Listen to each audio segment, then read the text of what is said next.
All right, welcome to the Explainer. Today we're going to dive into the world of selling options, but we're going to focus on what happens after you've made the trade. Because it's not just about grabbing that premium and calling it a day, right? It's all about what comes next, managing an active and often pretty risky position. So this is the question, isn't it? Every single person who starts selling options has this moment. You see the cash in your account and you think, okay, now what happens? Understanding the answer is absolutely vital. So let's get into it. Okay, first things first, let's get our terms straight. When you sell an option, you're not just, a seller in the casual sense. You actually become what's known as an option writer. And as the slide says, that term comes with a very specific legally binding obligation. So that premium you collected, it feels great, but you got to think of it as a down payment for taking on a really serious responsibility. This obligation is the absolute core of what you're doing. It's the promise you've just sold to somebody else. So what's the promise you're actually making here? Well, if you sold a call, you're now on the hook to sell the stock at the strike price, and it doesn't matter if it's trading for way, way more. And if you sold a put, well, you've promised to buy that stock at the strike price, even if its value has totally tanked. For cash-settled options, it's a bit simpler. You just have to pay out the cash difference. Okay, so what if you have a change of heart? Or more likely, what if the trade starts moving against you and you just want out? You want to get rid of that obligation before it expires. Well, the good news is you are absolutely not stuck.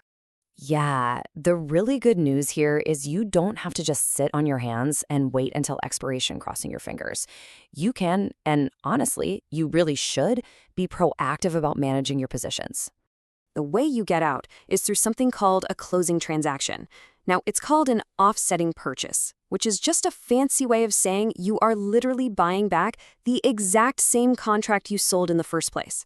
Think of it this way. You sold to open, and now you buy to close. Once you do that, poof, your obligation is gone, wiped clean. And this right here is the absolute key to actively managing your trades. What traders do is they close out that first trade, maybe they book a small profit, maybe a small loss, and then right away they open a new one. This is often called rolling a position. You sell another option, maybe with a later expiration or a different strike price, and you collect a whole new premium. So let's see how this whole concept plays out in a couple of really common strategies. All right, so we're going to focus on two of the most common strategies out there for option writers: covered calls and cash-secured puts. Now, these are often pitched as being more on the conservative side, but, and this is a big but, as you're about to see, they still carry some very significant risks. All right, first up, the covered call. This is a super popular strategy, especially for people who already own stock. It just means you sell a call option on a stock you already own, usually 100 shares for every contract. You're considered covered because you physically have the shares ready to go if you get assigned. No scrambling to buy them on the open market. And this table just perfectly lays out the huge difference between being covered and being uncovered, or as some people call it, naked. With a covered call, your biggest risk is really an opportunity cost. You give up the profits if the stock skyrockets past your strike price. But with an uncovered call, you have zero protection. If that stock price goes to the moon, your potential losses, and this is no joke, theoretically unlimited. Okay, let's flip the coin and look at the other side, selling puts. This means you take on the obligation to buy a stock at a certain price. It's often framed as a way to get into a stock you like at a discount. But here's the catch. It also carries the massive risk of you having to overpay for a stock if its price completely collapses. Now, one way people try to manage that risk is by selling what's called a cash-secured put. This just means you're not using margin. Instead, you're setting aside the full amount of cash you'd need to buy the stock. So if you sell a put with a $50 strike price, you literally have $5,000, that's 100 shares times $50, sitting in your account earmarked for that trade.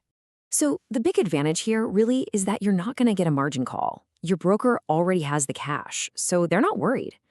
But and I really need to hammer this point home. Setting that cash aside does not, I repeat, does not get rid of the main risk. If the stock you're obligated to buy at $50 a share drops to 20, you still have to buy it at 50, taking a huge loss. Okay, let's shift gears. We need to have a serious talk about the risks involved here because, trust me, they are substantial. And look, this isn't to scare you off. It's about making sure you walk in with your eyes wide open to the realities of being an option writer. I'm not exaggerating here. This is just a fundamental truth about selling options, and it's something you have got to respect before you even think about placing a trade.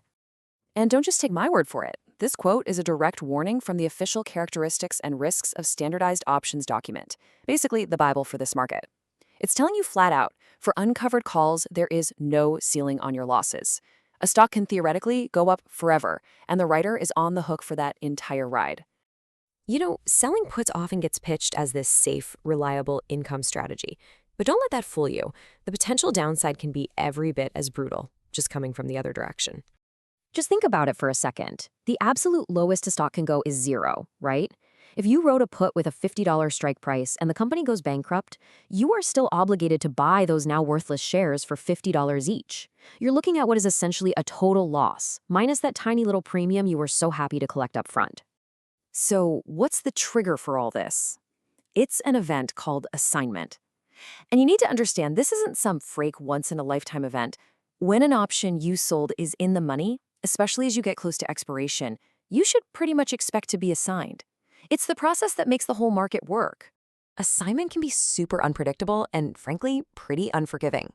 First off, with American-style options, you can be assigned at any time, not just on expiration day. And what's even crazier is you might not even get the notice until the next business day. By then, it's way too late to do anything about it. You can't close the trade anymore. Your obligation is locked in. And a huge one to watch for, ex-dividend dates. Call buyers will often exercise early just to snatch up that dividend payment, and you're the one left holding the bag. Okay, so let's boil all this down. What are the crucial points? Here are the 4 things you absolutely have to burn into your brain before you ever sell another option. Number 1, writing an option isn't a suggestion. It's a binding obligation with real risk. Number 2, the escape hatch is the closing transaction. You buy back the identical option to get out. Number 3, so-called safe strategies like covered calls and cash-secured puts, they help manage the risk, but they do not, under any circumstances, eliminate it. And number 4, and this is the big one, the potential for massive, even unlimited loss is very, very real. You have to respect it. And that really brings us to the final, critical question that every single option writer has to ask themselves before every single trade. When you really look at all the risks, all the things that can go wrong, is that premium really worth the obligation you're taking on? Thanks for joining us for this explainer. Knowledge is one of the best investments you can make, and continuous learning keeps you sharp. Subscribe to @OTS Zulu on YouTube.